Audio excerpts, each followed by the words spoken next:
A todos. Pessoal, vou estar explicando para vocês a atividade desse ciclo, que é a primeira atividade do segundo bimestre, certo? O conteúdo são documentos pessoais e vocabulário de identificação. Essa atividade ela foi tirada do livro Sínteses. Porém, esse conteúdo também está disponível no livro de vocês, que é na página 24, certo? Vocês terão até o dia 30/4 para fazer essa semana e a próxima, tá? Então não deixem atrasar, por favor. E vamos lá. Reflexión sobre textos y contextos. Tanto en Brasil como en los países hispánicos, los ciudadanos adultos están obligados a llevar un documento que los identifique oficialmente. En Brasil, la cédula de identidade, o registro geral, né, RG, que a gente sabe que é que a gente chama de identidade, ou RG, esse é o documento oficial que nos identifica. Então, assim, todos os países, assim como o Brasil, as pessoas têm documentos pessoais para que possam se identificar, né? A gente não pode viajar para outra cidade, outro país, sem uma documentação que possa informar quem nós somos, de onde nós viemos, a nossa data de nascimento, enfim. Aí a primeira questão diz o seguinte: observa alguns exemplos de documentos de identidade e contesta as perguntas que estão a continuação. Observa alguns exemplos de documentos de identidade e responde as perguntas que estão a continuação. Eu vou dar zoom aqui para que vocês possam ver melhor. Documento Nacional de Identidade. Esse daqui é da Espanha, certo? Aí nós temos aqui no início, primeiro apelido. O que seria esse primeiro apelido, pessoal? Esse primeiro apelido seria o primeiro sobrenome, certo? É um falso cognato, esse nomezinho apelido. Como eu já falei para vocês, que existem muitos falsos cognatos. Então, não confundam. Quando vocês verem essa palavrinha apelido ou apelido, significa sobrenome. Então, aqui no primeiro documento, apelido 1, que é o primeiro sobrenome. Segundo apelido, que é o sobrenome, o segundo sobrenome, certo? Aí nós temos seguido o nome, depois sexo, nacionalidade, data de nascimento, certo? E a gente percebe nesse documento que ele tem um chip, né? Uma novidade aí pra gente.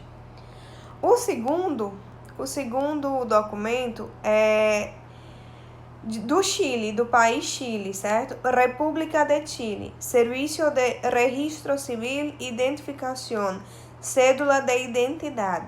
Nós temos aqui no início também apelidos, que são os sobrenomes, seguido de nome, de sexo, país da nacionalidade, data de nascimento, firma del titular, que é a assinatura do titular do documento, certo? E a gente percebe que esse aqui não tem chip, né? Aí a letra A, ela pergunta o seguinte: quais são as principais informações que coincidem nestes documentos de identidade? Aqui ela quer saber quais são as principais informações que coincidem nos documentos de identidade. A gente percebe que tem várias informações iguais aqui, né? Se vocês observarem bem, o que é que repete em uma e repete na outra? A letra B. Que diferenças há entre os dois documentos? Olha, qual é a diferença que há entre os dois documentos? Eu falei quando eu estava falando sobre cada um, né? Dá pra gente perceber que tem uma diferença aí. Qual é? C. Agora observa o modelo do documento de identidade utilizado em Brasil e señala qual é a principal diferença entre este e os documentos que acabas de analisar. Aqui nós temos o documento de identidade, o RG, ou enfim, como queiram chamar, que é utilizado no Brasil. Vocês vão observar esse modelo, certo? E marcar qual é a principal diferença entre ele e os documentos que vocês acabaram de analisar. Marcar não, aliás.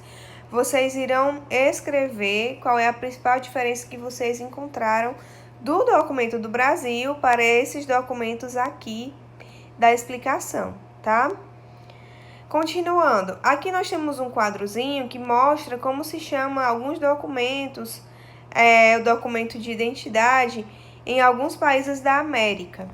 Bolívia, Chile, Costa Rica, Nicarágua, Panamá, Uruguai e Venezuela se chama cédula de identidade. Equador se chama cédula de identidade e cidadania. Honduras, tarjeta de identidade. Paraguai, cédula de identidade civil. Argentina, Espanha e Peru, documento nacional de identidade, DNI. México, clave única de registro de población ou credencial de eleitor. Brasil, cédula de identidade, conhecida também como carteira de identidade ou registro geral, RG. República Dominicana, cédula de identidade e eleitoral. Por que é os dois? Porque lá a identidade e o título de eleitor são juntos em um documento só. Colômbia, cédula de cidadania. El Salvador, documento único de identificação. Guatemala, documento personal de identidade, certo? Então, nesses países, o nosso conhecido RG ou identidade, como queiram, é conhecido por esses nomes. Bem parecido até com o português também, né? Para concluir, nós temos aqui mais um textinho para a gente fazer a questão 2, certo? Los nombres e los apelidos. Lembrem do que eu disse. Apelido em espanhol é sobrenome, certo? E vocês vão perceber mais outra curiosidade. Em espanhol, na Espanha, o que vem primeiro é o sobrenome do pai, depois o da mãe. Porque a gente sabe que aqui no Brasil é diferente. Primeiro é o sobrenome da mãe, depois é o sobrenome do pai, certo? Aqui diz o seguinte: como te llamas? ¿Por qué tiene ese nombre? ¿Cuáles son tus apellidos? ¿Sabes qué significa? ¿Alguna vez lo has investigado? Como você se chama? Por que tem esse nome? Sabe quais são os seus sobrenomes? Sabes o que significam? Alguma vez você investigou sobre o seu nome, o seu sobrenome? El nombre que tenemos puede ser un homenaje hecho por nuestros padres a alguien, un nombre inventado por ellos o sencillamente un nombre que les gusta. Ya los apellidos, en general, tienen origen en algo que se relaciona con la organización de los grupos sociales a través de los ciclos. Por eso, en cada sociedad es distinta la forma como los padres apuntan los apellidos a los nombres de los hijos. En Brasil, por ejemplo, es muy corriente que los hijos hereden los apellidos de la madre y del padre. En este orden, nombre más último apellido de la madre más último apellido del padre. Sin embargo, hay muchas otras formas de hacerlo, tanto en Brasil como en los otros países. Traduzindo aqui para vocês o que esse textinho falou. O nome que temos pode ser uma homenagem feita por nossos pais a alguém, um nome inventado por eles ou simplesmente um nome que eles gostam. Já os sobrenomes, em geral, têm uma origem em algo que se relaciona com a organização dos grupos sociais através dos séculos. Por isso, em cada sociedade é muito diferente a forma como os pais apontam os sobrenomes aos nomes dos filhos. No Brasil, por exemplo, é muito corrente, acontece sempre, que os filhos herdem os sobrenomes da mãe e do pai, nessa ordem. Nome, mais último sobrenome da mãe, mais último sobrenome do pai. No entanto, há muitas outras formas de fazer, tanto no Brasil como em outros países.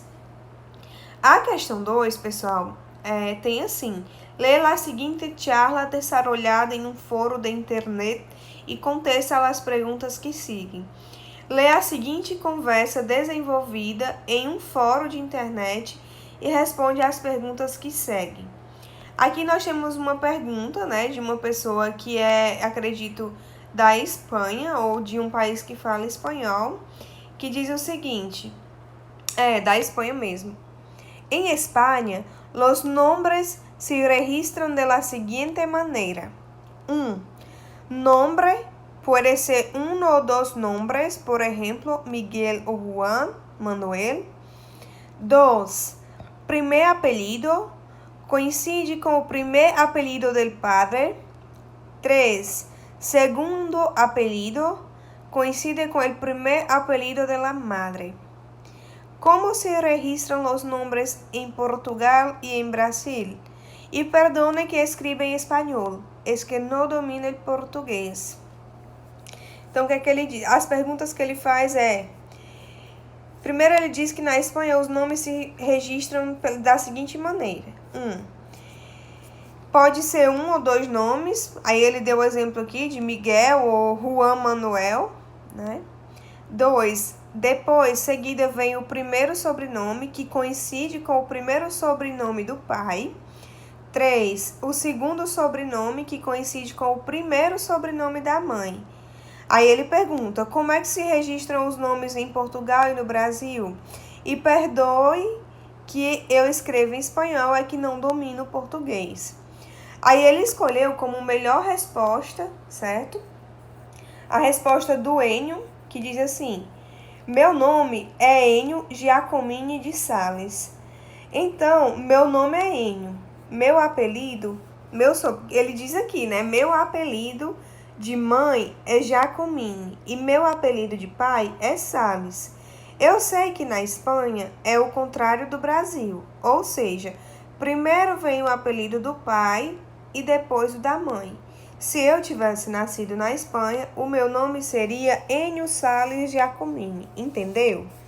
A gente pode perceber que na primeira parte, na primeira pergunta, ele usou uma maneira bem organizada, né? Enumerando passo a passo de como é o nome na Espanha. Já na segunda aqui, na resposta, a gente percebe que o Enio ele usou uma coisa que acontece muito. Ele fez uma mesclagem, ele misturou o português com o espanhol para que facilitasse o entendimento do autor da pergunta. É tanto que ele colocou meu apelido de mãe. Será que ele realmente queria falar do apelido? Não, ele queria falar do sobrenome, né? Mas dessa maneira, ele usou o apelido para que ficasse mais fácil do rapaz da pergunta entender, certo? Aí as perguntas são: que estratégia utilizou o autor da resposta para responder a pergunta do internauta? Olha aí, eu acabei de soltar a resposta, sem querer. B. E que estratégia utilizou o autor da pergunta? Também falei, é só vocês voltarem esse vídeo e prestarem atenção nas observações que eu fiz. E a letra C é pessoal e teu nome, como está formado? E aí, pessoal? Super simples essa atividadezinha, né? Vocês vão responder no caderno de vocês, tirar a foto e me mandar no Google Sala de Aula, para quem tem acesso, e quem não tem acesso, me manda a foto pelo WhatsApp, ok? Show, galera!